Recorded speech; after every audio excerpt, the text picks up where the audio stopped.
And somehow I got chosen in the top 10 and I had to perform, and I was throwing a fit. My dad was like, Lily, you have to take this opportunity.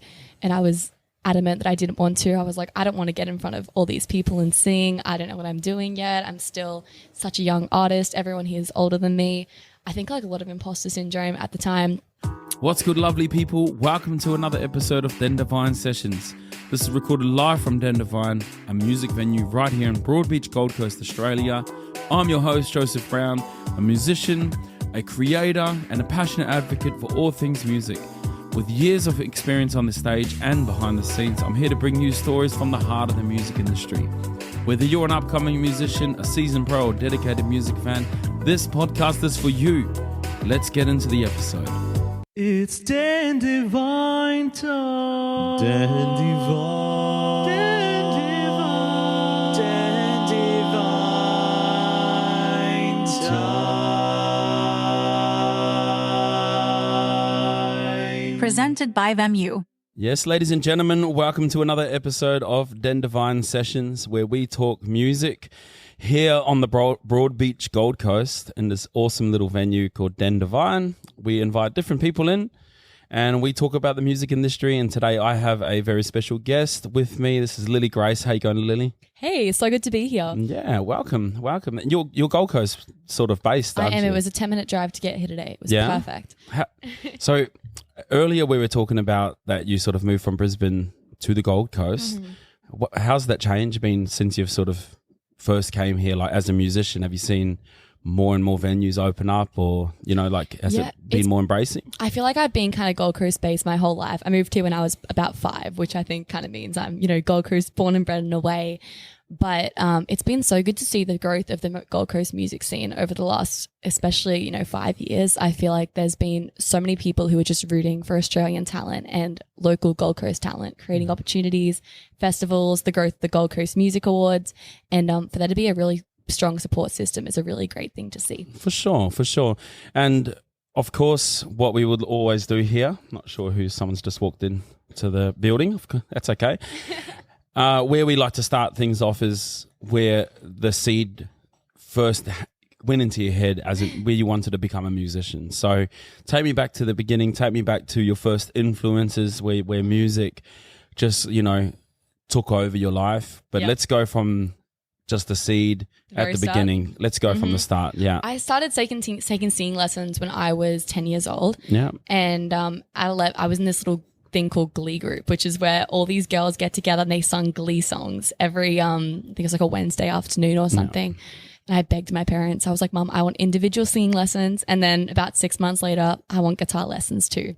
And for my birthday she bought me like a year's worth of singing lessons with this singing teacher who I absolutely loved. And the singing teacher I was working with at the time played at cafes and everything around the Gold Coast, and I thought she was the coolest person ever. I was like, I want to be like that girl. I want to be playing at little cafes on the weekends. I want to get in pretty dresses and get to go and sing for people. And I knew I needed to buy an amplifier for that. So I got my first start at open mics and busking at the local markets, literally across the street. They have the Broadbeach markets there. I did that every Sunday. And I knew I needed $1,200 to buy an amplifier and a microphone, a Roland Street Cube.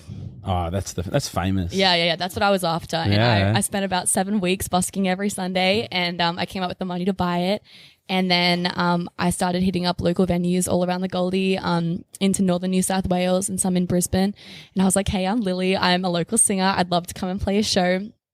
I got my start kind of in the covers scene and started playing, 2-3 times a week.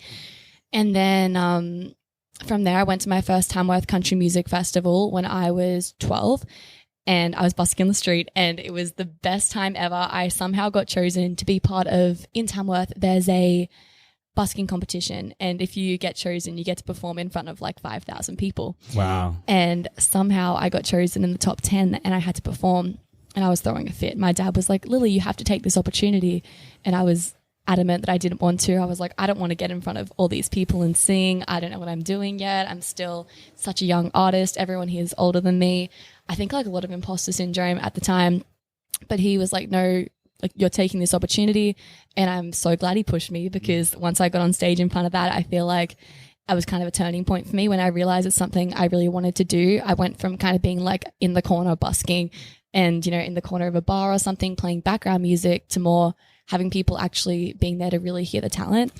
On that trip, I met Troy Casadei, Lee Kernaghan, and just some amazing people in country music. And for me, that's kind of where I went. I really want to do this. I love the energy of being on stage, and I love just the community and camaraderie around the music scene. Yeah. So from there, honestly, I started writing songs, and I guess the rest of it kind of goes on. I wrote a lot of songs. I met James Blundell, and we got to put a song out together, which was my start in, really the country music scene, and then venturing to Nashville and just pursuing the original thing now, which I'm absolutely loving doing. Yeah. Wow. Such a awesome story. And did you ever at the beginning, did you ever think this is where you would end up? Like, did you ever think, I mean, when you're a kid, so 10 years old, you have your first singing lesson. For sure. You obviously don't, when you're 10, you don't think years ahead, right? You're just sort of doing it. I think you should hold on to that for your whole life, you know? But did you ever have this ambition to pursue this on the career level? Or was it just I just love singing? Not initially at all. I just thought it was so much fun. I loved getting in front of people. I loved, again, getting dressed up, singing songs. I just loved, the whole process of doing that. But I think, honestly, as I started putting out my own music, it became more of an ambition for me. And now it's something I'm so passionate about. And it's every day, what can I do to push my career further? What can I set up for to, get me doing the things I want to do? So absolutely now it is. But when I first started, I never would have thought I'd be in this position. Absolutely. Yeah, yeah. And did you have any influences leading up to that, wanting the singing lessons? Did you see another busker, or was it going to a concert, or was it just that you were just in your own, beating your own drum? Honestly, I was 10 years old. I don't exactly remember, but I knew I grew up doing dancing and gymnastics. Yeah. So I feel like it kind of came hand in hand. I loved, Taylor Swift, watching Katy Perry do her dance routines and everything. So I think kind of just what I was consuming was girls doing that kind of thing. And I was like, I want to do that as well. Yeah. And as a 10-year-old, doing that kind of stuff is awesome. So I just jumped into it. For sure. Yeah, I'd definitely big questions to try and remember when you're 10 years old. Let me scrape my brain for that one. But sometimes, I've spoken with people, sometimes they just knew such at a young age. Some people, it came later. Some people, I remember when I was young, I just first got my guitar lessons, and I can remember those moments, And it's how young were you when you started? I was probably about 7 when I got my first lessons. But music came when I was 25 as a career, so I'm 35 now, which I feel old. But how it works out though, isn't it awesome? Yeah, that's the reason why we're here, is to talk about the music industry. And I know in my journey, there's been a lot of obstacles and everything. There's a lot of compromises you got to make that I wished I didn't have to make. Just sort of things that you got to, you got to sing these just crazy ass songs to just get paid in the music industry. And it's so that's why we're just having the conversation about this, you know what I mean? So good to be here and do it. Yeah, exactly right. So tell me about your journey since you've done your lessons, now you've done your big busking, played in front of all these thousands of people. Now you're saying you're going to Nashville, or you've been to Nashville? Mm-hmm. You've been, or I've been, yeah. You've been? Yes. Tell me about that. Absolute dream. I feel like after that Tamworth trip, I told my friends, I'm going to go to Nashville one day. I'm going to write songs. I'm going to pursue my country music dream over there. And I actually got to do that, which was so, so, so special. And I think, honestly, being in that city, it's the mecca for music. I'm not sure. Have you been to Nashville? No. Okay. Well, it's pretty much music essential for everything. There's writing sessions happening twice a day. There's this strip called Music Row, which is where all the writers kind of inhabit. And, your Sony, your Big Loud, all the major publishing companies are along that strip. And you get to go in and kind of write in the same rooms that all these amazing songs are written in. And for me, I think it was just such a surreal experience, because it's something I've been looking up to doing for such a long time. And to actually be there and to get to soak it in and make the most of it is insanely cool. Yeah. I feel like I really found myself there. I found a group of people who they do treat music like a real career over there. As being a songwriter is a real career, being a guitarist is a real career, and there are so many avenues for you to do that in Music City, which I just think is such a cool thing, because sometimes that's not always how it's perceived. Yeah. And so tell me about, you've done obviously Australia, you've done the Gold Coast. I'm sure you've probably done a few other gigs outside of Gold Coast, like Tamworth Country Music Festival, which is awesome. But then you've been to Nashville, which is like this capital. I would call it the capital of music industry. Yeah. Really, it's something that True, matters, you know. So you've got these two A/B comparisons. Absolutely. Like how's the difference with the community and holding music between the Gold Coast and you singing Lily Grace songs, and Nashville and you singing Lily Grace songs? Like, tell me about. I think it kind of depends on what kind of scene you're playing in. If you're playing the cover scene, there's a cover scene in Nashville and there's a cover scene in Australia. What's cool about Nashville, do you know what a writer's round is? Writers Round? Yeah.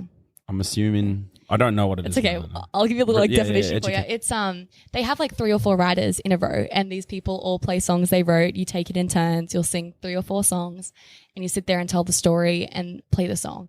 I think there's a real appreciation for the songwriting in Nashville, and there's rounds on Monday, Tuesday, Wednesday, Thursday, all through Sunday. There's music every single night, and people come to hear original music. There's a real appreciation for it in Nashville. Yeah. And I think it's kind of looked down upon if you are playing covers in Music City too, because it's such a town that's built on songwriting and built on the craft of writing music. But saying that, there's such an appreciation for that in Australia too. There is an audience that really appreciates that. You see it like even at Groundwater the other weekend, they had like a songwriters round showcase, and there's all these people coming at 10 a.m. in the morning to hear the stories behind the songs. So I think there's definitely a market for it, but it's been more developed. And Nashville's been around a very long time, so that makes sense that they would have a lot more tools accessible. There's a lot more, and obviously, of course, population. Oh gosh, yeah. Crazy. It's a different thing, right? Yeah. What do you got on the Gold Coast? Like 500,000. But you got Brisbane, and people come up from pretty far away, and I guess there's going to be always differences. But I guess one thing that would be good to understand is what the community does to support the music industry. And like you said, having these writers' rounds frequently. Like, do you find this on a regular basis here? I don't know. No? I find there's a lot of different kinds of events here. Like there's your networking events, there's the music bingo, there's obviously like your Queensland Music Awards and stuff, but they're definitely less frequent to Nashville. I think that's also just the music population here in Nashville. It's a town full of musicians and creatives. Obviously there's more opportunity to do all that stuff. Like in Nashville, there's events every night, which are, mingling and just meet each other kind of thing, which is great. That definitely happens here. But I think just honestly, because of the population scale, it isn't at the same standard that Nashville is. Yeah, right for sure. For sure. I mean, of course, if you go to Nashville and then you go to another city that's not developed, it's going to, you know what I mean, it'll be the same thing. But it'd be good if we can sort of bring these sort of concepts and make, why can't Gold Coast become a sort of Nashville, I think there's so much musicians here. There's so much talent, like Southeast Queensland, even just as a whole, there's so much talent here coming through, people moving up from Melbourne too. It's such a growing scene. You just see like everything's happening. It's brilliant. For sure. And tell me about your creative process. Like how do you, when you write a song, like do you get the emotion first and then the expression? You know what I mean? Like do you go through an experience, then write, or are you able to write on hand? Sometimes it depends on the song, I think, but you should see my notes app. It is a mess and a half. I've got a long list of all these song ideas, and sometimes if I'm really feeling something, I'll sit down then and there and write it, and that's a really authentic way of writing, because when you're feeling something, you feel it and you let it out. Got some of my best songs doing that, but I also kind of have, I guess, my structured form of writing, which is where I book in writing sessions. So when I'm in Nashville or when I'm back home, I write on Zoom a lot when I'm here at like 4 a.m. because of time zones. But in Nashville, have a scheduled writing session, and that's what I have those ideas banked for. Yeah. When you're going to make a trip to somewhere like Nashville, obviously it's quite a big thing to do. You want to make sure you have good ideas ready to go before you get there. So for me, I'll have if I have a thought or a title, I'll write it down and add some notes below it of how I think the song would go. I'll add a voice memo of a melody idea and then bring that into the write. But I absolutely love co-writing. So I just think it's the coolest thing. Do you co-write much? I write. Speaking of Chev Wilson, Chevy, I've got about 2 songs with him, but one we're just sort of wrapping up. So I love co-writing. I think collaboration is something that Australia doesn't do enough, personally. Sure. Because when you look at, I came from a hip hop background. I still love hip hop. Great. But even if you look at country, if you look at a lot of genres that are successful and people who are successful, this collaboration is always there. Because there's no competition. No. When you compete, then I think that's when you almost like damage yourself, because you're like, why are you competing? Music is so subjective. It's not objective. It's Gosh, yeah. something that's your experience is you. My experience is me. It's like it's not a competition of who's had the saddest story or whatever. You know what I mean? The weird thing is, like music, I feel like it's always the song comes first in everything. So it's a silly thing to be competitive about because it's about who writes the best song, and you can't force that or anything. But I think collaboration, honestly, the best thing I ever did, because my songwriting ability went from here to here, in my opinion at least. And I think that's from getting in rooms with people who I know are a lot better than me at the craft, and just trying to soak it in and see what they do different, watch their process and try to take that into my own writing. So to not do that, I think would just be, honestly a silly thing. Well, and that's, I think, is something that does happen here, in my opinion. It's just opinion. Mm-hmm. But I think people are quite insecure. I don't know why. I just think that everyone's like sort of lone wolfing here. I don't mean everyone. I know I'm being really broad here. But I've just picked up a lot of people are quite insecure in themselves when it comes to like, you want to collaborate. They're like, I don't want to collaborate. Or they might think, you might outshine them or. Sure. And I agree with you. Why? What's the point of that?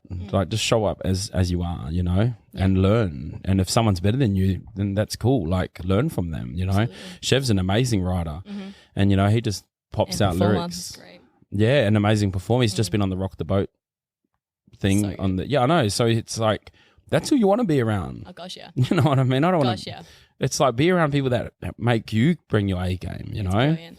I love, there's something I love more than being intimidated by a writer. And I feel like I went through this when I first got to Nashville. I was very lucky. My management was setting me up with some really cool songwriters over there who just have, written songs for George Strait or Keith Urban, which is amazing that I get the opportunity to be in a room with them. But also there's that imposter syndrome thing. I'm like, well, I'm a 17-year-old kid. I'm coming in from Australia. How do I know anything? How am I going to carry myself in this right? But honestly, that's the best way to grow, is by putting yourself in circumstances where you're going to just, bite off more than you can chew and just keep chewing, because it's scary, but you just learn so much and you can really accelerate quickly if you're, doing scary things, which I love. Exactly. Like, so the imposter syndromes come up a couple times. I want to know, like, I know what imposter syndrome is. The average person should know. Obviously, what I believe imposter syndrome is like that, where you think, why am I here? Why have I been chosen to be this person, right? What tools did you give yourself to overcome these thoughts? Because I'm sure these thoughts have come. What did you do? Did you look in the mirror and go, you deserve this? Talk me through this. Absolutely. And I feel like it's an industry where so many people work so hard and some of them never get a break. And it's a hard thing about that is I feel like I do work really hard for what I'm doing, but I know people who work harder than I do, who will, I was in high school at the time and I was still doing school, and I had friends who were, grinding 24/7 for their music. And I'm like, well, I'm still at school. How do I deserve this instead of someone else? No. And that's kind of a mental battle more than anything. It's just in your head. That's what's happening. If you work hard and opportunity comes, you're more than entitled to that. But for me, my dad was the biggest tool in that process. He has absolutely helped my confidence. And I think, honestly, music has been the whole journey for me. I used to be the shyest child. I could not hold a conversation with a wall. Like, I was terrible.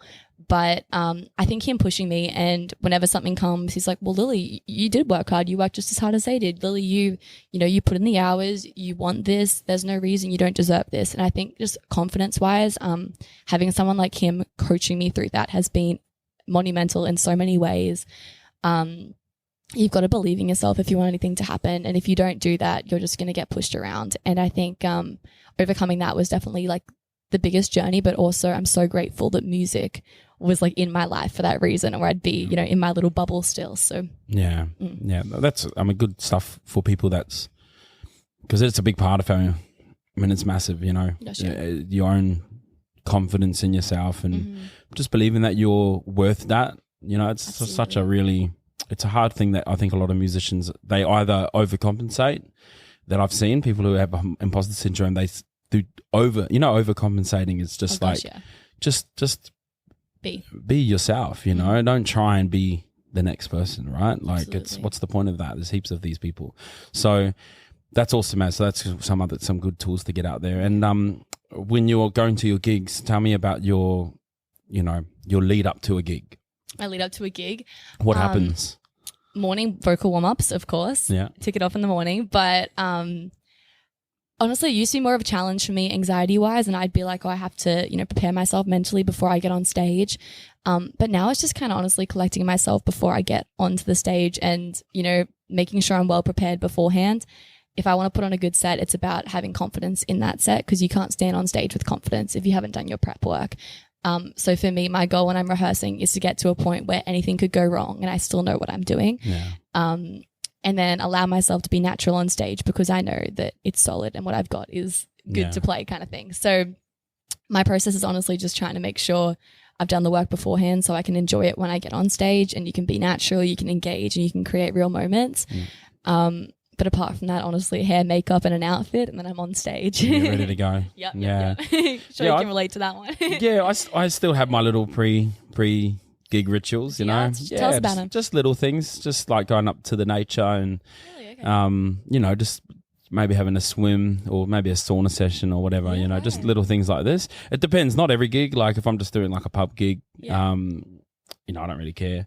But if it's like a more major festival or something where I've got to be holding that space for all of those people, music for me is like a responsibility. That's how I take it. I'm responsible with the message and the way I affect people's minds, bodies, and souls. Absolutely. And I think people underestimate the power of music. It's intimate. You're with someone, even though you're not there with them. You're in their mind, and when you tell them a message, you're responsible for that. People can go on afterwards. My wife's from Turkey, right? And she told me there's a story. There was a song that people were committing suicide. Really? And they had to cancel the song. I don't know how, I don't want to take it that serious, but she was like, there was one song that went around and it was getting in people's mind and making them, anyone who's going through suicide, please, there's help out there. But yeah, I don't like there's a power and there's a responsibility with that power as a musician. So for me, I'm always like, that's my pre-ritual, is to get into my mind space of holding that space for people. Good on you. With responsibility, It's wonderful. I feel like people as well, they come to a show, whether they want to admit it or not, to be moved and to be touched emotionally. They might want to, have a fun time, or they might want to have a sad moment in a song. That's why they come to the show. I think honestly the biggest disservice you can do is getting on stage once they've paid hard-earned money to come and see you, not being prepared and not being in the right headspace to do that. So I think it is a real, responsibility, and I think it's great the way you go about it, understanding that.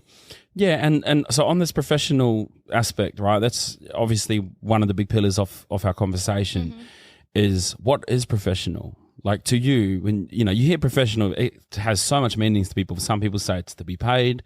Yeah. Some people say all different opinions on that. For you, what does a professional musician mean? It's a deep question. I know, that's what we're doing here. Yeah. Honestly, I think it's understanding the responsibilities of your role and showing up and performing with that. Perfect answer. Okay. Yeah. Wonderful. and you keep going, but I love that because that's exactly what it's about. Like it's understanding your responsibilities. Like you have a responsibility. If someone's, you take music away, right? Now let's go to a carpenter. Hey, Mr. Carpenter, I want to build a shed. Yeah. And he builds a toilet. Yeah. And you're like, what is this? I didn't ask for a toilet. I asked for a shed. What's going on, Yeah. So it's like that with the musician, It's like you've got a responsibility. At first, I think your client, like you said, covers, right? When you're in the cover industry, your client's the venue to play songs everyone loves. True. Then you become like yourself, an original artist. Your client's now the people who are buying tickets to your shows. Yeah. Now that client's changed, the positioning of that. The responsibilities change as well, right? But then that same responsibility of the venue has to still factor in. Absolutely. You still have to make that venue money, so people still have to spend money. If you have a non-alcoholic drinking audience and you know it because you'd know your audience more than anyone else, then don't go to a venue that's relying on alcohol. Sure. Do a community hub or do something that's like an art or a library or that makes sense. Something that's not relying on alcohol, right? You spend the money in another way. Yeah. But yeah, I think you nailed it. That's a really great answer. But you were going to go somewhere deeper on that because I heard you. I think as well, like understanding the impact some things have, and I think this has been a journey for me because I've only kind of come into this original scene the last 3 years or so. And songs you write can really have an impact on people. And I think for me, that was a bit of a barrier to get through. And little things, even like taking a photo with someone or giving them a guitar pick, can mean the world to some person who's been touched by that music. So I think it's just, again, you know, understanding that that is your position, and it kind of relates back to the imposter syndrome thing we were saying. Like, even if you don't think what you're doing is cool enough, I do believe what I'm doing is great, but understanding that some people it really is, and you taking the time to do a meet and greet after, you taking the time to do a radio interview. I think it's just having an understanding of this industry as well. A lot of people are in it for the love of it, but it's also having a respect for that. Like a radio interview at 4 a.m. in the morning, they're giving you an opportunity. You get up and do that. A manager who's fighting for an opportunity, never do the wrong thing by that manager because they're fighting for you. And just having a sense of grace with everything you do, you know, in the scene. Yeah, for sure. For sure. I had this, oh, that's right. Before we opened up, you mentioned selling pictures of them signing your face. Wild. How's that feel? So weird. Yeah? So weird. I have we did a little campaign around my album launch, and we gave away like a free signed picture with anyone who bought one. And I'm selling these signed pictures of myself, and it felt crazy because I'm like, who would want a picture of me? I don't know, but I can't imagine the people who have massive posters, like big artists who have artist posters on the wall. That would be a new barrier to get through, I think, but we'll get to it when we get to it. Yeah, look, they got their album here. Oh, yep, debut album. Let's now we're on the album. Talk to me about this album. Like, what's the I can see here, recorded in Nashville, Tennessee, produced by Michael and Caleb Flanders. You got it. I wrote this record. It's called Old Enough to Know Better, and I think it's kind of a little picture into my journey navigating everything for the first time. I started writing it when I was 16, finished it when I was 17 and a half or something.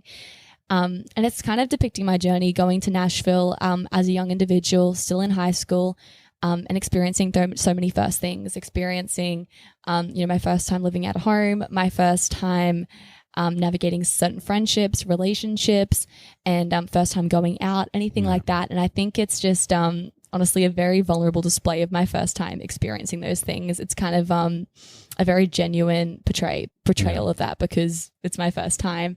But it literally went #1 on the ARIA country charts, which is insane. So thank High you. five. I know, so cool. So it's doing good things, and I'm so glad to have it finally out. Yeah, that's so. Congratulations! Thank you. Wow, that must be a big. My mum always said never ask the lady her age, so I'm not going to ask your age. But so 17. Yeah, you were when you I was 18 now. You're 18 now. Yes. So I didn't let me ask you. You kind of got there. yeah. I was like, wow, this is obviously a new album, Yes, so it is, it must be pretty recent.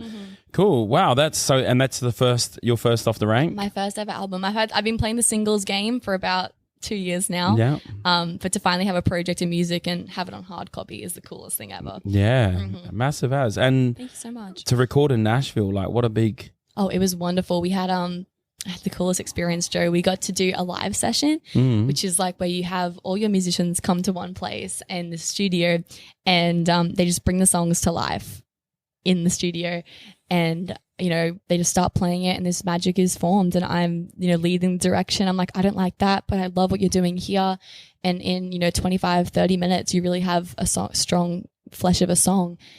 Just the coolest thing ever. I had the great time with it. Yeah, that would have been, what an experience. And all by the age of 18. Yeah, so cool. Wow. So cool. And you still got this whole life ahead of you, which I is think so. awesome. Yeah, it's awesome. Yeah.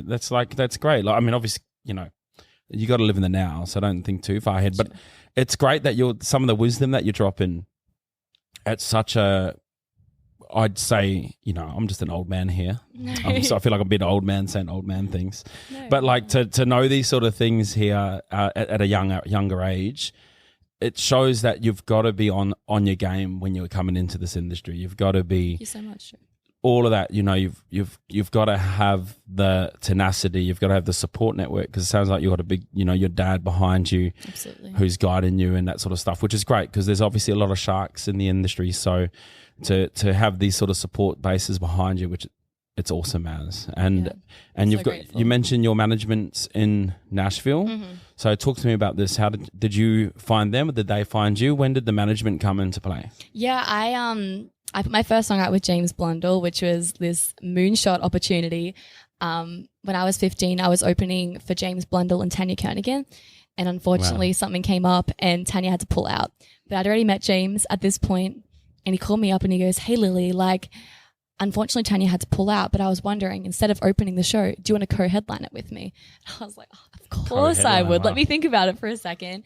Anyway, I obviously was co-headlining with him then, and I was the most annoying 15-year-old. I called this guy over and over again, and I was like, hey, James, like, can we can we write a song together? We could perform it together at the set. He was like, yeah, we'll make it happen. And I was like, no, it's going to happen. So, James, so when are you free to write this song?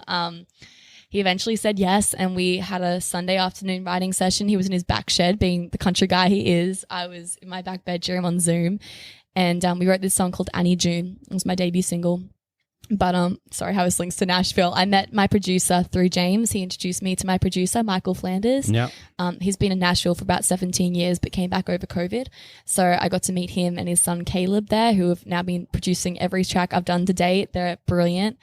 And they kind of started with that Nashville journey. I also met a guy named Chris Davison, who was part of the Davison Brothers, who headlined Groundwater. Yeah. And those are kind of my two first people in the States who helped get me over there.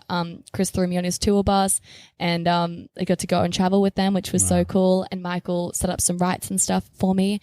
And then from there, honestly, like introduction to introduction, we found a team that really worked for me, and I'm absolutely loving them. They've just been the best. So. And what was that pivotal moment?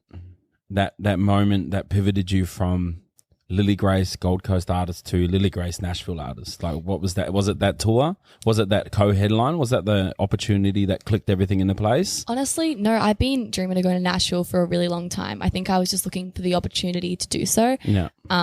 Since I went to Tamworth, I, came across a couple of documentaries about Nashville. I heard of this city where it all happens. And if you want to be someone in country music, you got to do something there.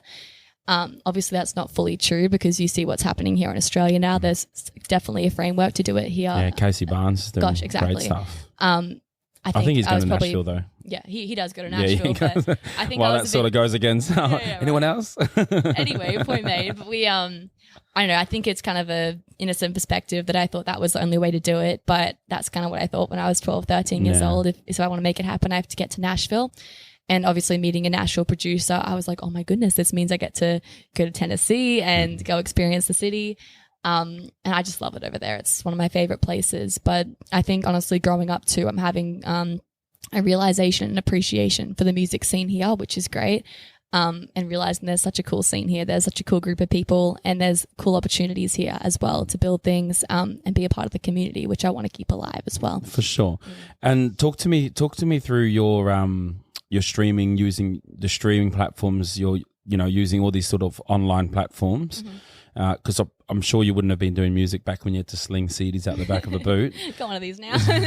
Oh, yeah. From not from the boot, but you're still doing it. Stuff, are you finding physical and digital? Like, how do you go with the physical copies in Australia? Like, do you sell a lot of CDs still? I do, actually. It's been really, I think it's more people just supporting the artists, which is lovely. I kind of got my start in, I guess, around the James Blundell thing on social media. And that was me trying to grow my Facebook following, my Instagram, YouTube, TikTok, etc. And I was just posting to try and grow it on there and replying to every single comment. My goal was just to build a community online. So honestly, like a lot of my streaming stuff is feeded from my Facebook into that and everything. But honestly, people have been buying the physical CDs as more of a form of support, which is lovely. And I think music is free to access nowadays. No one has to pay to listen to it. But when they do, it's something that's really appreciated from an artist's side. So thank you to everyone who's been doing that. Yeah, it's cool that you do. Do you have a vinyl as well? I don't have a vinyl. No? I wish. That's on the... I don't even have a vinyl player, but I think it's the coolest thing ever. So maybe. Yeah, if enough people DM me asking for one, we'll launch one. Hey? Yeah. Vinyls, I mean, that's the thing. The physical products, they're memorabilia. Yeah. Digital world, internet goes down pretty frequently in Australia, and that's it. The digital world's gone. I'm like, Spotify, my internet's out. CD. Yeah, it's like the amount of times my auxiliary cord doesn't work, but I still have a stack of CDs. I just, perfect. Because literally things die all the time. So much bad reception areas. You can't listen to Spotify. That's it out. Or you've got, your phone dies. Yeah. So it's good. People are still buying. It's great. Buying it's great. CDs. I feel very grateful for everyone who is. Did you get these done up in Nashville as well? No, in Australia. In Australia. So you've done all your production in Nashville. And then released it in Australia. Released in Australia. And have you also done a partial release in Nashville? Not really, only digitally, which is on your streaming services Yeah. and YouTube and stuff. Yeah, cool. And was that advice from your management? It's also just the logistics of doing it. Obviously, shipping to the US is very expensive. Yeah. And basing it out of there doesn't make too much sense to do so at the moment when I'm kind of doing all my touring and promotional efforts here in Australia. But it's something I definitely look at doing, later on. For sure. Okay, now I want to go down a route of post-COVID, right? It feels like a lot of your these sort of album releases, everything's in the last few years. Yeah. Were you doing much music pre-COVID? Like, were you doing a lot of original stuff or covers or anything pre-COVID? I was doing a bunch of cover gigs. I literally was doing cover gigs 2-3 times a weekend, but not too much the original thing. Honestly, I'd written a couple of songs, I'd say 10 or 15 before COVID. And during COVID, I just threw myself into songwriting. And I, at this point, obviously had a couple of opportunities coming up around the James Blundell thing and everything, which was at the end of COVID. But my goal was just become a better songwriter. So I was trying to write a song a day was my mission. I think I wrote like 220 songs over that COVID period. Wow. So I knew my songwriting wasn't great. And I was watching like YouTube tutorials on how to write songs and listening to podcasts and reaching out to other people who I guess toured with or gigged with and be like, hey, did I write a song with me? And thank goodness to the people who said yes, because I wasn't very good back then.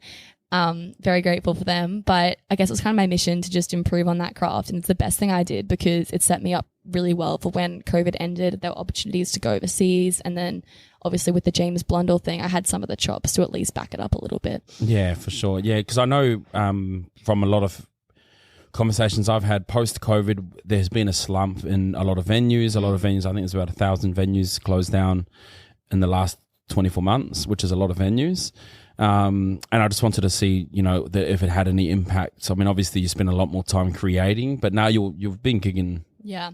I mean, I think I was lucky in a way. I was like, 15, 16. Yeah. I was living at home, obviously, with my parents, and I still went to high school. I think I was in a very fortunate position compared to a lot of musicians who relied on that for their livelihood. I didn't need money for anything. No. I was being supported by my parents. So for me, it was a great opportunity for me to work on my craft and improve.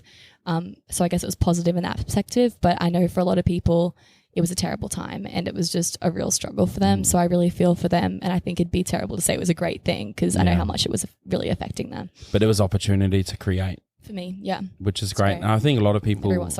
Yeah, like, because it was, the best things happen when you can't leave house, it's just use that we're musos. Like, absolutely. You can write and so much you can do, you know what I mean? Like, so that's really good. And how have you found this journey in the last couple of years since COVID with gigging, with finding gigs, with like, do you gig still that 3 to 4 week at the moment? Not 3 to 4 a week. I'm a bit more selective now. I'm trying to be, which is cool. So more a bit out of town as well, which is cool. We're heading to Sydney really soon and Melbourne for some shows. But more honestly headline stuff or appearances and stuff. We did the Gold Coast show, the Mayoresses Ball, which is fun. But I'm really trying to lean into that band thing as well and really build my band sets with my crew I play with. They're always a really fun set. You get the crowd involved, and I think there's a better rate of conversion as well in, converting followers to supporters and everything, because you really get to deliver those songs to their fullest capacity. For sure. And I want to come back to this, that your writing process. So when you're just because speaking on this, because I feel like that title, Old Enough to Know Better, that says a lot. Yeah. That says a lot. Where did that come from? It was hilarious. I was writing with one of my favorite co-writers in Nashville. His name's Steve Dean.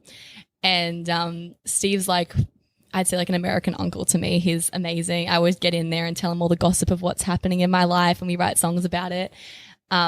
And I was telling him it was the week after July 4th weekend, and I was reflecting on a weekend of bad decisions, and he goes, Lily, you're really old enough to know better than this. I was like, I know, Steve, but I don't ever want to be old enough to know better. And he's like, that is our title. We are going to run with that. And wrote the song in like 2 hours, walked out of that room, and I knew that was going to be the title of this project. I was over there to write a project, and it kind of just sealed it up once it was finished. I was like, this ties it all together. This is going to be the title track. For sure. And when you're writing, do you find, like, you've had to learn, of course, over this time, like you said, through COVID and everything, Is it like a spiritual process for you to write, or is it a logical, or is it an emotional? I think it depends on the person you're writing with. If it's personal, sometimes, absolutely. If I'm writing with someone who's I think it's an energy thing. Writing very much is an energetic thing. If you're writing with somebody who's very, I guess, structured in their process, where's our verse, where's our this, where's our that, I think it kind of takes away from that. But a lot of the people I love writing with, in Nashville, obviously religion's a big thing too, really believe it comes from, the universe and God, and that's a strong belief system for them. And it's just throwing any idea that comes to you. And I think that's the cool thing about it when you're on a co-writing session, is throwing any idea that comes to you. If it sounds silly, just say it, because they might have an idea that's going to work with that too. I think there's a craft to it, but I think, honestly, a lot of it is also just a matter of being at the right place at the right time and just be willing to explore what's coming to you. Yeah, for sure. That's good to know. It's good to have that conversation. Is it for you? Yeah, it's all different things. Yeah, it's all it comes from always experience for me. Like some songs I'll write the first half when I'm going through something, and I won't get the second half till after I've gone through the closure of that experience, right? Like a breakup, you might write. That's true, actually. I like that. I've written straight after the breakup, but then the conclusion of the song might not come till 6 months later after you've healed from that breakup. So it might be like, you might be like angry. Yeah. But then the last bridge might come out as, but you know what? I found myself in the end. Yeah. And I found out I didn't even need you.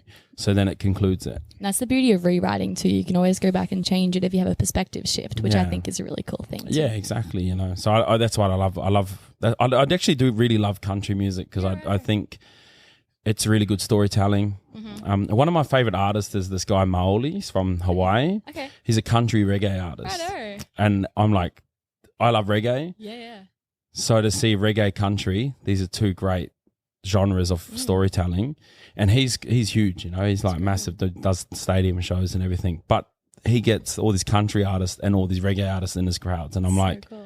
Genius. Yeah, right. Country reggae. You don't hear that happening very often, but I'm going to have to get his details off you after and go check him out. For sure. And he comes out, he's full Hawaiian looking guy, but he wears country the full country hat. Yeah, and it's like, he's got a song.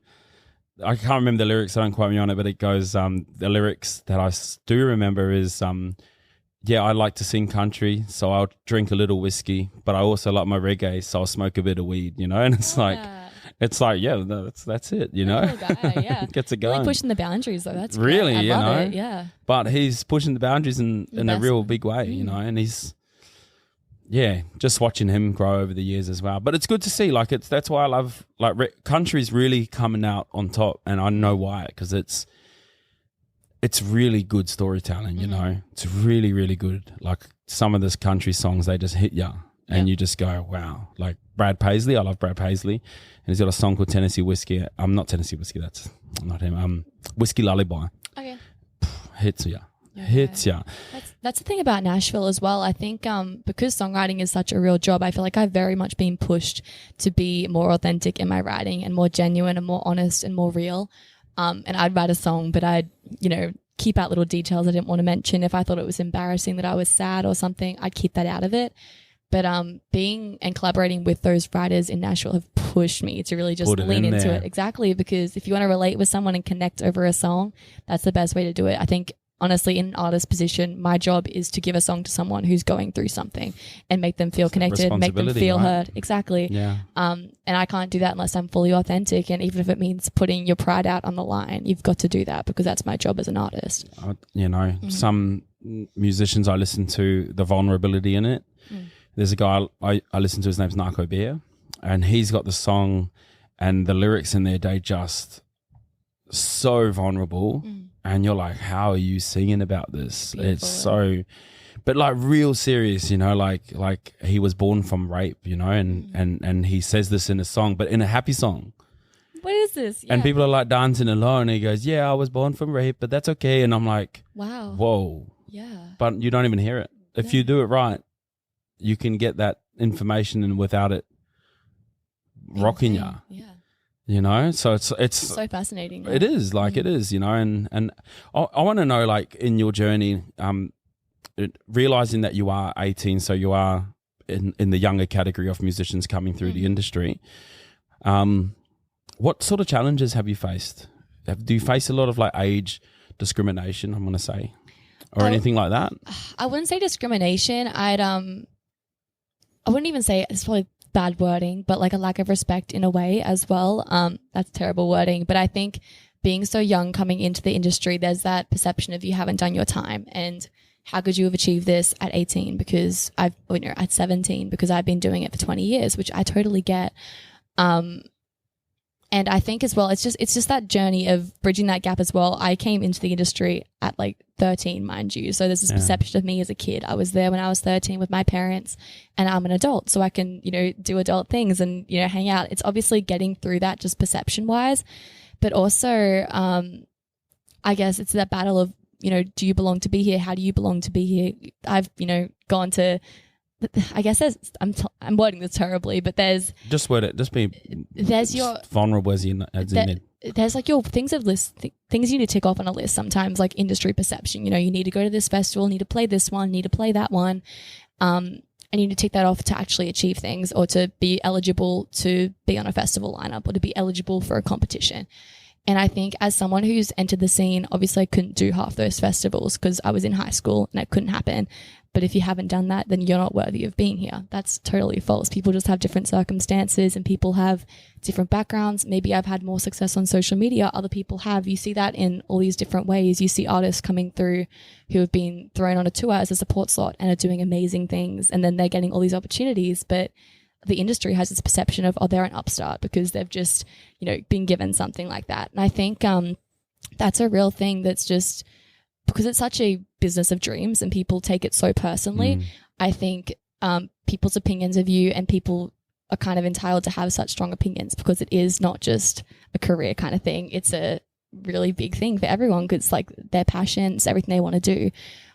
So more than anything, I guess, is just navigating that and the way people perceive you, the way people think if you're worthy of an opportunity or if you were handed that opportunity, even if you fought for it, sometimes they don't appreciate that. But yeah, I get that too.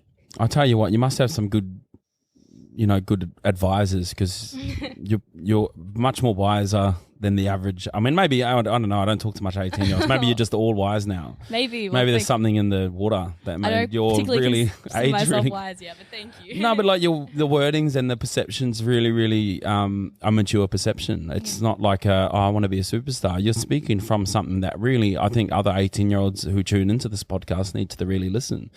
Is that it feels like you're not being swayed by outside perceptions, like you've found the center in yourself that goes, no, these don't matter. What matters is the music, the song, because that's what I'm picking up from what you're saying. Yeah, absolutely. And this is true. This is true. And it's something that I speak with real veteran musicians. Like we've had some people on that chair who have been doing 30 years in the industry, Yeah. You're on par with those people. That's the biggest compliment ever. Thank you. Well, it's just what it is. Thank you. Because it's sort of like you've nailed it on the head. Yeah, you're right. And don't get swayed. And what better way than understanding that? Don't get dragged away by someone's dream, by someone saying, hey, I've got this opportunity that's, I'm sure you got a few opportunities before you took the first, the big one.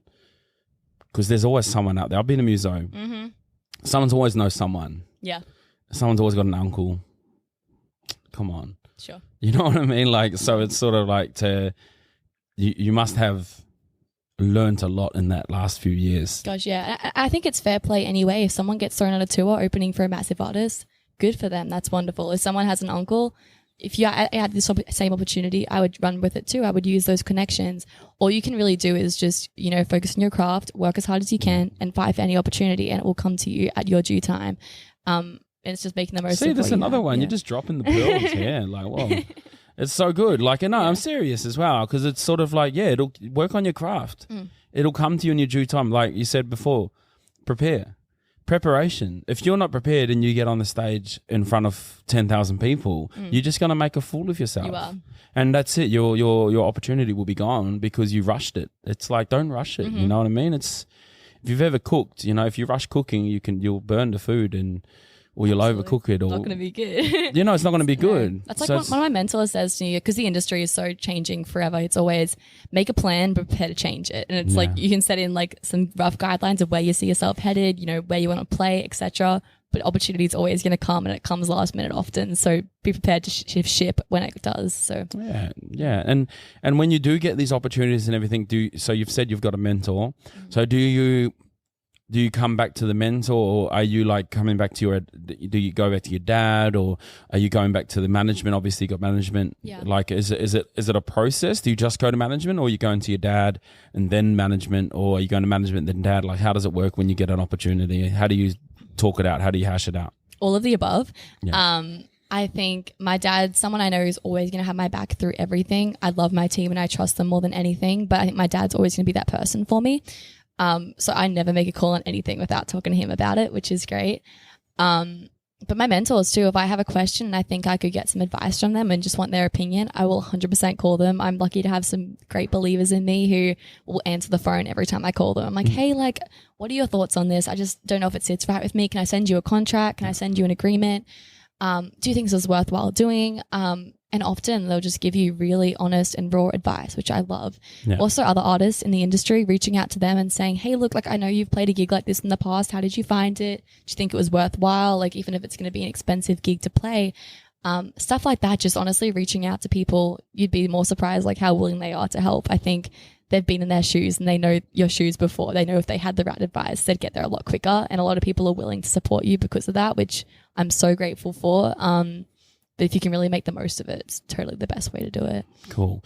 And we're going to go into this other section where we talk a bit more hands-on with some stuff about the industry. But before I do go in there, is there any misconceptions about making it in the industry that you'd like to clear up with the average person? Like that they think, I want to release a song and become famous overnight. Like, is there any misconceptions you'd like to clear up?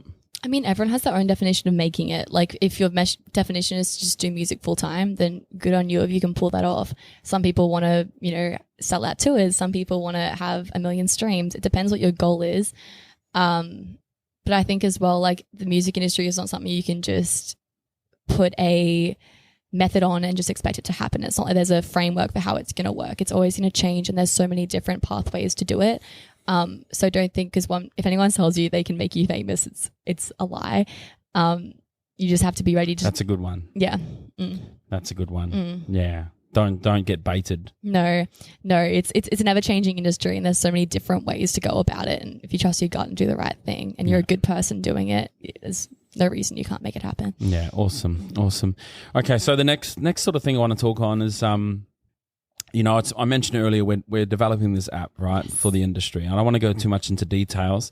I want to get some information. So I believe you've got three main people in the industry, right? Okay. Your venues, musicians, and fans. Mm-hmm. To me, that's what makes the music industry what it is. Sure. Right? And you've probably seen in Nashville, you've probably got that trinity in a lot more harmony than somewhere like Brisbane or Gold Coast, and sometimes, right? Like when I say harmony, I mean they show up. Sure. The venues show up. Like, what's it like when you go to a venue in Nashville? Like, I'm sure it's like it's on. I mean, different venues are different venues. Some are cover band venues, and that's, again, a whole scene. It's all tipping over there too, which is different. There's no guarantee or anything. But there's venues like the Bluebird Cafe, which, oh my goodness, if you have to experience it if you ever get to Nashville, because people will line up for 3 hours to get into the Bluebird Cafe to just hear songs by songwriters, and it's the coolest thing ever. Just the amount of dedication to that. Even in America, like, I'm sure it happens here too, but maybe I just haven't seen it. There are fans who will follow artists on tour. Like, they will make their life to follow that artist around America for a year, and they'll be at every single show. It's just crazy. So there's definitely a big fan culture over there. I'm sure it's developing here, and maybe I just haven't come across it, but I haven't seen that kind of dedication here. Well, look, locally. I think it's funny about here is I've been around a bit. I've sat on some pretty crazy conversations with some pretty crazy people, and this one conversation keeps coming up: is you can't make it in Australia. So this is other people's opinions, not mine, but the one thing that kept coming up was anyone who's made it, they've had to go overseas. Then they come back to Australia. Then Australia goes, they've made it, now I'll come. And that's really interesting for me. And it's like AC/DC, they had to go over to Europe. And I think that needs to shift. That's what I think, right? I think people need to see the value they've got here. Sure. It's really unfair because it's like perception, it's sad. When you get this amazing artist here, then they make it there, then they go, now you're successful. Yeah. And it's like, but she was here or he was here, you know? But anyway, so when what I want to talk about is that relationship between venues, musicians, and fan bases, and how we can improve that in Australia on a general term, not niche venues. Because here in Australia, you might go to a couple, but I feel like when you go to the States or when you go to Europe or when you go to, it's embedded in culture to just support musicians. Like it's so much different, right? Like if you go anywhere, we've spoken to people literally where you're sitting who have done Germany and that, and they said, you know, Germany, they love you. Yeah. But here, they just don't even care. You know, I spoke to Cy Hanlon, and he was like saying when he went to the States, they would just cheer you on. Like every single song, they're like, yeah. And he's like, here, they just don't even care, you know? So I guess that's where I wanted to lead. I'm leading into this question here of, first, let's focus on the venues. Like you said, you've spoken about a venue in Nashville. Have you played at these venues before? I played some showcases. So you as an artist, right, what makes you show up your best at a venue? If a venue, like, say, treats you like crap and everything's out of whack and the system's not working, does that, like, or as opposed to going to a venue, they look after you and you feel like, I'm ready to perform here. Like, what's something for you that matters as an artist to be able to bring your A game to a venue? I feel like I'm repeating myself here a little bit, but honestly, the respect thing and an appreciation that what you do is valuable. I think you can't ask for much more than that. If it's just honestly encouragement and saying we're so excited to have you here, there's nothing better. I feel like as an artist, you kind of feed off of energy of people. And if the crowd is not digging your set, you know, you're going to be, oh, what am I doing wrong? Is the sound bad? It's, you know, bad sound on a show. You get insecure about how it's sounding and everything. But if you're supported from the start, you can absolutely in a great position to go in and dive in and put on a great show for the audience there.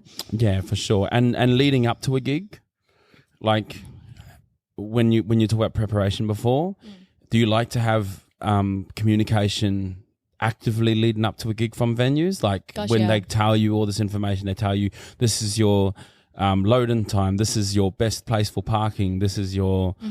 My favorite venues are the ones that like overload you with information and the ones who don't make you feel stupid for calling them and asking for more questions. And they just appreciate you trying to make the gig the best it can be. And for me, if I'm calling you, it's because I want that gig to be perfect and I want to give the best experience to the audience.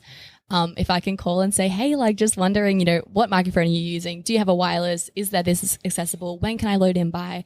And them understanding that the reason I'm doing that is not to be difficult. It's to genuinely put on the best show for their patrons, to want them to put, you know, buy more drinks and have a great time with you guys. I think just having an understanding of that's where we're coming from and going about it the best way, knowing that's my perspective. And if you have like an input-output list, it's great, right? Like I love it when I go to a venue and like weeks before they've given me a whole outlay. That's perfect. It's so good, right? And they give you all the contacts for where to if you want to contact press, and they give you like all the links, hashtags, @. These are all the partners. You're like, the shows, absolute legends. It's like, but then some venues they don't care about that, and you're like, I feel like it's just me. Yeah. It's a team effort. It's a team effort. When I come in, my goal is to put on a good show for the audience, but also do the best thing I can for the venue. I know if I get more people there, I'm making them more money, and they're, you know, supporting me by having me play music. So it's a team effort. If you can share it, if I can share it, if we can work together to make this happen, it's the better way. It's better when you win together than win solo. So for sure. Cool. Thank you for that answer. And the other thing I want to focus on is musicians. Like, look, these are really strange questions. I get it, no, it's but awesome. I think this is about how we can unify as an industry to make the industry better. And you know what I hate? I don't hate things, but what I don't some things is I find musicians are the ones that let down the industry more than anything. And I find like sometimes you can walk in on the back of another musician who destroyed a mic and he's yelled at the engineer, and you're coming in all fresh and that engineer treats you like crap because of this other muso. He goes, sorry man, the other muso just yelled at everyone. And it's like, you're letting us down because it's a hard industry. Yeah. We need all of us to show up. So I know it's really could be controversial / difficult conversation to have because their musicians should be our peers. But let's just talk about musicians as a whole, not individuals. Okay. Are you talking like band players or artists as well? Other artists. People who how can we lift the industry together? Like, it's a team effort. It is. If I show up really good and professional and on time, and you show up really good and professional on time, venue's going to love music. They're going to be inspired to have musicians. I know a guy, I won't say any names. He actually was an old friend of mine. He charged a stupid amount of money to play, and he only knew 4 songs, and one of them was Wonderwall, and he got the lyrics wrong. That venue stopped putting musicians on after him. And I went, you just took a whole venue out because you lied, cost that venue a lot of money, and now they've lost trust in people like me who's going to show up, right? So do you have anything out there to say to musicians, like when you show up, like come on, we all rely on each other to bring it. Do you have anything that... I know it's a difficult conversation, but you don't have to as well. You can say, I choose not to say it. That's okay. No, give me a minute to think about it. I think it's about having an understanding that this is a full-time job for so many people. I know different people have different structures of how they work. Some treat this as a side hustle while they do their other job. Some people have a side hustle to support their music. But for so many people, this is such an important thing. And it's more than even just playing the gig for money. It's about playing the gig for the love of it. And it's something that they have as an outlet, and they need to do these gigs to, feel full, to feel excited, to, feel like they have something to live for. And having a respect that that's such an important thing for someone, and your actions can really compromise that. I think as well, just honestly, just having respect for other musicians in the industry. I have so much respect for anyone who's out there and hustling for their career. I know it's not always the easiest thing to do. Sometimes people are going to ignore you. Sometimes people are going to, dislike the music you're putting out or anything. Yeah. But if I can respect that they're putting themselves out there and really hustling for what they want to do, and have an appreciation for that too. Yeah. Well said. Thank you. Nailed it. It's I just bring these conversations up because I think accountability is really important, that people understand we all rely on each other. Like, I literally rely on you to play it cool. I understand that, you might have a bad day and stuff, but it's not the venue's fault. It's not. No. It's, you got to leave your baggage at the door and come in and realize if you want to be a professional, you have to. There's a responsibility. And if you can't uphold that responsibility, then you shouldn't be in the industry. If you're complaining to everyone, then don't be in it. There's a quote I like. It's about, I guess about drinking. If you want to go out the night before, you can, but you get up at 6 a.m. the next morning and do what you were supposed to do. I think it's about whatever happened leading up to that, you get up and do what you're supposed to do. I don't care if you went through a breakup. That's no one else's business. You get on stage and you perform like you're meant to perform. Yeah. And it's just... And channel it. Yeah, You're a musician. You have the one thing that people don't have. Is you can channel that. If you had a breakup, like, cry. The audience will hold you. They will hold you, Like, I've been on stages after some pretty serious, one in particular, I don't mean to make it like this, but my mum went badly in hospital in the break of my gig.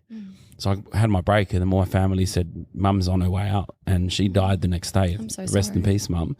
But I had to channel that. Because there was people having 21st birthdays and I had 2 hours left. And I'm like, I can't. No. Pulled your head in, and I went up. I asked, look, this is what's happened. I need a shot of your finest whiskey. Yep. Thank you. Because that's what I needed at the time. I don't endorse alcoholism, but look, you got to do what you got to do, Absolutely. And I just went, boom, jumped straight into it. And at the other end of it, I got to go home and let it all out when I got home, So and people embrace the honesty and vulnerability of that too. I mean, they love it actually more. Absolutely. If something's going on and you tell them, they're going to get behind you. And honestly, that's the beauty of this industry is if I'm going through a hard time, I can tell the audience and they're going to hype me up and make it feel a lot better, which is lovely. And I think even more than that, you get to hear their stories. You don't know what they're going through. They might need to hear that song, and you get to talk to them after the set and hear all about it. Well, and on that note, like, speaking about people, that's the third part of this trinity is how audiences hold and support you as an artist. Again, you've played here, you've played Nashville. Like, what's the difference with how they show up?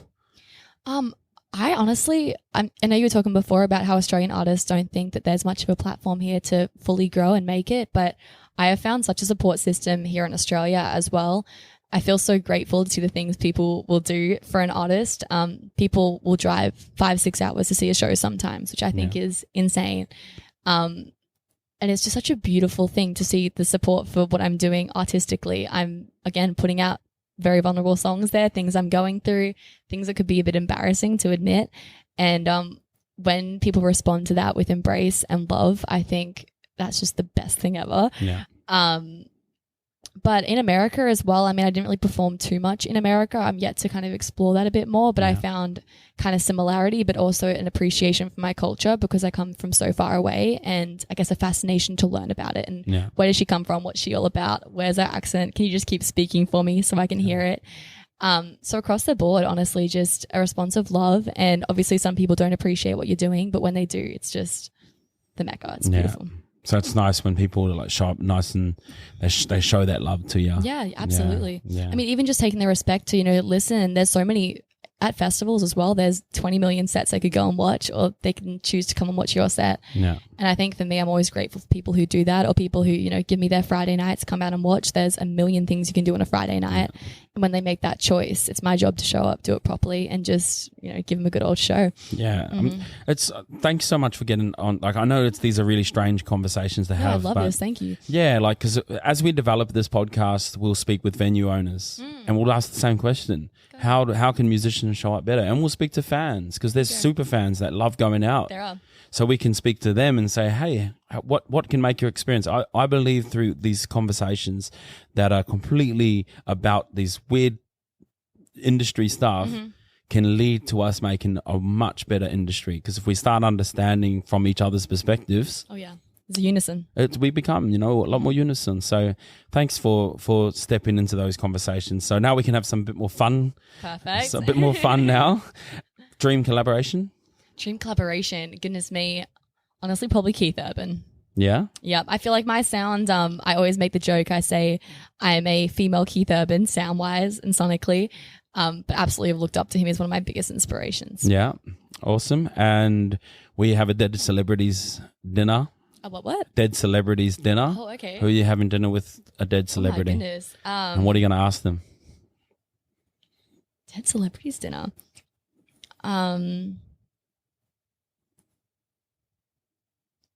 Michael Jackson? I don't know. Johnny Cash? Yeah, maybe. I don't know.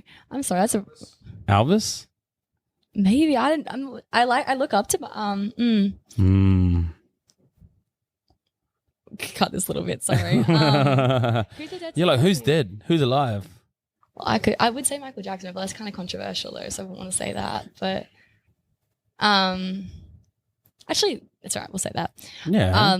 Because then you can ask him. Exactly. Probably Michael Jackson. I love the drive he had with his craft, and I feel like when he speaks about it, his goal was to be the best in the world at what he did. And he says it doesn't matter what you do, but just be the best at it. Yeah. And I feel like he had this absolute, passion to just be the best he could be at a performance and at making music. And I think that's just the most admirable thing musically.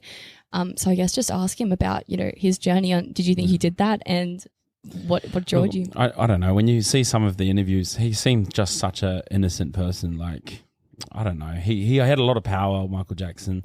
The other side of the industry in the world, which I don't want to go down too much conspiracy stuff, but there's 27 clubs. Like, people died for no reason. It was like you wonder, but Scary. Without going too much that way, who knows? All you know is that everyone has this weird. You don't have to be good.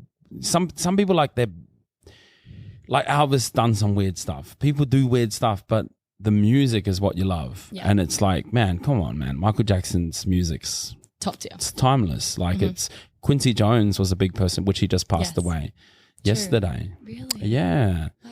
And he was amazing. Touched everyone from Frank Sinatra up to Kendrick Lamar, like serious stuff. Okay, cool. So that's all cool. I'll organize that little minute. Pull it out. Thank you. Sorry. That's all good. And if you could describe your music and your, like, without just being country, your music Essence. Essence. Ooh, I sonically it's country pop / rock. I'd say it's kind of a fusion of the three, and lyrically and thematically, I feel like it's a very honest portrayal of someone who's just trying to figure it out, someone who's young and experiencing everything for the first time. I hope to give a voice to anyone who's doing the same thing, or I guess a sense of nostalgia to anyone who's already been there, of someone who's going through it for the first time. Cool. And you've always wanted a Cole Clark, so you got a Cole Clark here? I'm a Cole Clark girl, Was that the dream? Have you always had a Cole Clark? Or I've had a Cole Clark for about 4 years now. Yeah. Mm-hmm. Cool. I started on a little mini guitar that was tiny, but I had to upgrade when I grew a little bit. Yeah. And favourite gigs, morning or night? I can't say I play too many morning gigs, more radio. Should we say day or night? Day or night? I think a daytime gig is great. I think a nighttime gig, obviously the crowd are a little more rowdy because they've had a few more hours in the bar, but I think a daytime gig's a great time. Everyone's often quite attentive, and there's nothing better than singing in the sun. And favourite writing spot? Favorite writing spot, Nashville. Nashville? Mm-hmm. That's your I mean, Music Row. Yeah, for sure. Yeah. And your album, so that's out everywhere. Mm-hmm. Yeah. And people can, obviously we'll put some links to be able to put it all out there and get it going. You can come down. There she goes. It's available on Spotify, but I'm also selling the hard copies on my album, on my website. Oh, there we go. Awesome. Everyone can see that, I think. Perfect. Awesome, Az. Thank you so much. And any advice for aspiring artists like you, that's coming through the industry? Any big advice you want to give people? Believe in yourself, because no one else is going to if you don't believe in yourself first. Yeah. Mm-hmm. Cool, Az. And you're on all your social media, so it's just all Lily Grace? Lily Grace Live. Yeah. Mm-hmm. Cool, Az. And any final messages you'd like to throw out there? No, thank you so much for having me. This was such a wonderful chat. Yeah. Awesome, Az. Thanks a lot, Lily. Thanks, Joe. For coming along. And we will release this soon enough, I'm sure. I don't know why I'm saying that right now, but I'm going to have to cut this out now. But thanks a lot, everyone, for tuning in again to another awesome... There you are. Thanks a lot for tuning in again for another awesome podcast here where we talk about the music industry. That's been Lily Grace. Thanks a lot, Lily. Woo.